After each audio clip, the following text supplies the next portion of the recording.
Track visibility configurations. 3 words you don't hear very often, but one feature of Cubase which is actually very useful, especially when you're working on large projects and the track count is starting to get so big that it's becoming slightly annoying to work with your project. It's starting to become unmanageable because there's so much going on. You're doing a lot of scrolling and you just start thinking, oh, I hate my life. I'm tired of looking at a computer screen. So I'm going to show you how to organize things a little bit better using track visibility configurations. And basically what they allow us to do is to select a bunch of instruments and assign them to a visibility group, and then we can switch between the different groups that we've created to view these specific instruments at any given time. So for example, I've got a template loaded up here. This one is one I've created for use with East West Symphonic Orchestra, and let's say I want to just work on the woodwinds and I don't want to see everything else in the project. I can create a visibility configuration for this and then go to it at the top and just select woodwinds, and hey presto, I can suddenly view all my woodwinds and not look at everything else, so I can focus on what I want to work with. So here I've created a couple just for the sake of the video. So if I want to look at all the brass, I can look at all the brass. If I want to look at the solo strings, I can look at the solo strings. And there's no limit to the real limit to how many of these configurations you can create. So if you want to be very specific and say, okay, I just want to look at all my cymbals, you can create a configuration group just to view all the cymbals. Now the only drawback is that although you can make as many of these as you want, if you want to keybind them, so you can use macros on your keyboard to switch between the groups, you're only limited to 8. So you need to bear that in mind if you're thinking about using macros to switch between things, but otherwise you can use the drop down list. So let's have a look at how you actually create a visibility group. First thing you need to do is make sure that you've actually got track visibility configurations enabled. So if you go to the toolbar at the top and find somewhere empty, just right click and you'll see here track visibility configurations is checked. You need to make sure that you've turned this on, then you'll get a little box over here that will just say configurations. Reason why it has other things is because obviously I've already created them.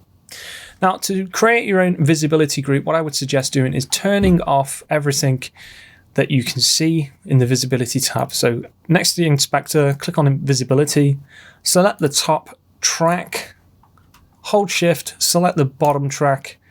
Oh, I didn't hold shift, then let's try that again. And then just click on the ticks and it will, hide everything from view. Now, we want to create a visibility group. So let's say I want to create one for my percussion. I'm going to navigate to percussion and okay, I want to create one just for the cymbals. So I'm going to enable cymbals like so. We can see all the cymbals.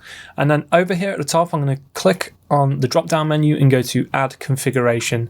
And I'm just going to call it cymbals. Now, let's say I want to have another configuration where we want to see all of the percussion, not just the cymbals. I'm going to click my master folder with all the percussion in, and then just create another configuration like so. So all perk, or excuse me, perk all. And then from the drop down, you'll see here we can switch between them. So if I just want to work on cymbals or all the percussion, we can switch between them visibility configurations like so. And it's pretty much as simple as that. What I would recommend doing though is creating one that shows you all the tracks, because otherwise you'll have nothing to go back to for you to see everything. But apart from that, setting them up is that straightforward. Now, if you're wondering if you can rearrange the hierarchy of these, yes, you can. You need to enable the group that or the visibility group that you want to move. So percussion, let's go to the strings, solo strings. Let's say I want this below or above the harp. We make sure the view is enabled, then go to move configuration position, and I'm going to move it to number 2. And there we go, we now have solo strings above harp. So you can move configurations around as and when you need. You can, I think I mentioned, you can actually keybind configurations to macros on your keyboard. However, you are only limited to 8 for keybinding. The limit to what you can have for actual visibility groups, I think you can have as many as you want. But in terms of groups to keybind, you're only limited to 8. So you can have as many of these drop downs as you need, but for keystrokes, we're limited.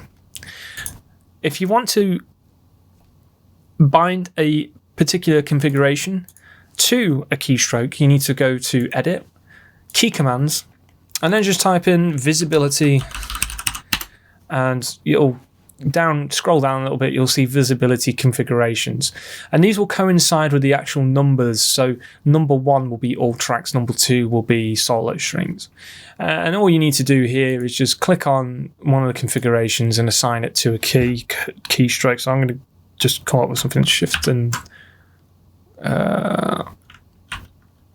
we'll assign it to that, alt shift and 2. So if I assign it to alt shift and 2, and when I go to press alt shift and 2 from a different view, you'll see it automatically goes back to the all tracks configuration. Now if I wanted the solo strings on the next one, I'm going to go alt shift and 3, and now if I press alt shift 3, it'll take me to the solo string. So you can assign groups to keystrokes, but again, you're only limited to 8 for those. So something to think about, but also very useful if you have something like a Stream Deck or an iPad or something which is controlling things. There you go. Visibility configurations are also usable inside of the mixer as well. It's the same story here. How you set them up is exactly the same. Use the visibility tab to show the things you want to create for the group, and then you add it as a configuration. If you make any changes to your group, say if I don't want this solo contrabass in the group, I can just hide it and then go to update configuration, and now when we switch to it from somewhere else, you'll see that it's no longer showing me that particular folder with the instrument patches in. And if you want to delete them, you just select the view you want to delete and just simply go to delete. It's as simple as that. You can also rename them as well, so you select what you want and go to rename, you can rename it. And that's pretty much it. Track visibility configurations, trust me, they're a time saver, especially in the mixers. When you've got a lot of mic groups on the go, and then you've got subgroups, master groups, it can get so infuriating trying to scroll across and find everything at any given time. So if you just spend a couple of minutes creating configuration groups, it's so much easier just pressing a couple of macro keys and then being able to see these configurations inside of the mixer. Trust me, it'll save you some time. So hopefully you found this video useful. There are no clues in this video. There will be in the following videos that are coming very shortly. I know there's a bit of a delay. So keep your eyes peeled. For those of you that saw the channel post here on YouTube, Code Hunters is now on, which is the little treasure hunt that I was on about on the giveaway video. So you can head over to poundsound.co.uk and you'll see on the main landing page there's a big thing saying Code Hunters. It looks remarkably like the Matrix, and you'll be able to download the zip file from there. And if you manage to crack all of the codes, then you'll be able to unlock a nice 100% off voucher code for the entire store of Pound Sound. And there's only 5 of those vouchers which will be usable, and they're only tied to specific things. You'll only be able to use them once, so you won't be able to, use it and then use it again forever. Yeah. Otherwise, everyone would be sharing it around, and that wouldn't be very good for me, would it? So anyway, be sure to go check that out. And I need to do another video, actually. In fact, no, I'll save it for another video. I won't waffle in this one. So thank you for watching, and hopefully you found this useful. If you have any questions about visibility configurations, and drop them in the comments below. I'll see you in the next video.